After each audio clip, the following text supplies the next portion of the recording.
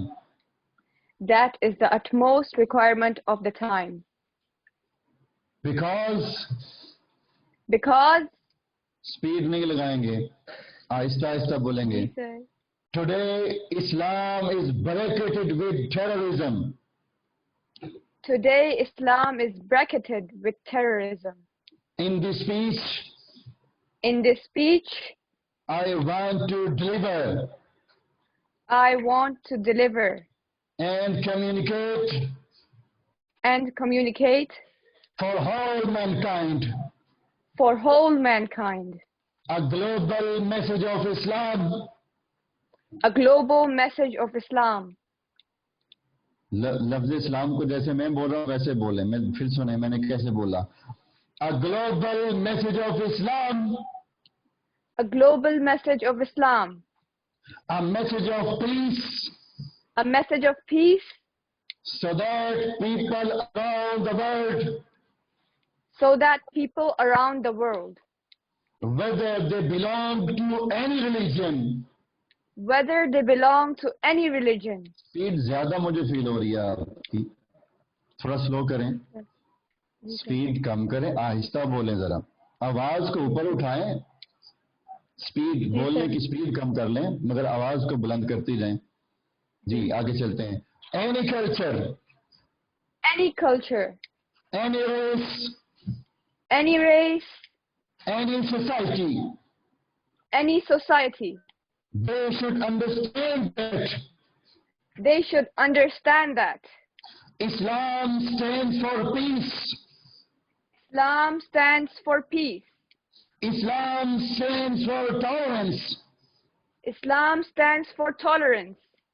Islam stands for mutual understanding. Islam stands for mutual understanding. Islam stands for harmony. Islam stands for harmony. Islam stands for understanding and dialogue. Islam stands for understanding and dialogue. Islam stands for mercy. Islam stands for mercy. Islam stands for compassion. Islam stands for compassion. And Islam stands for human dignity. And Islam stands for human dignity. We need to make it clear. We need to make it clear. Not for any other reason. Not for any other reason. But just to communicate. The message of Holy Prophet, peace be upon him. The message of Holy Prophet, peace be upon him. And just to communicate. The message of Holy Quran. The message of Holy Quran. To mankind that to mankind that Islam does not stand Islam does not stand for any kind of violence. for any kind of violence. Islam does not stand Islam does not stand for any kind of militancy. for any kind of militancy. Islam does not stand Islam does not stand for terrorism. for terrorism. Islam does not stand Islam does not stand for brutality. for brutality. This is the Islam This is which introduced This is the Islam which introduced to whole mankind to whole mankind with mercy, with mercy, with peace, with peace, with global unity. with global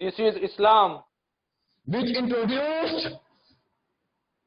introduced to whole mankind to whole mankind with mercy. with mercy.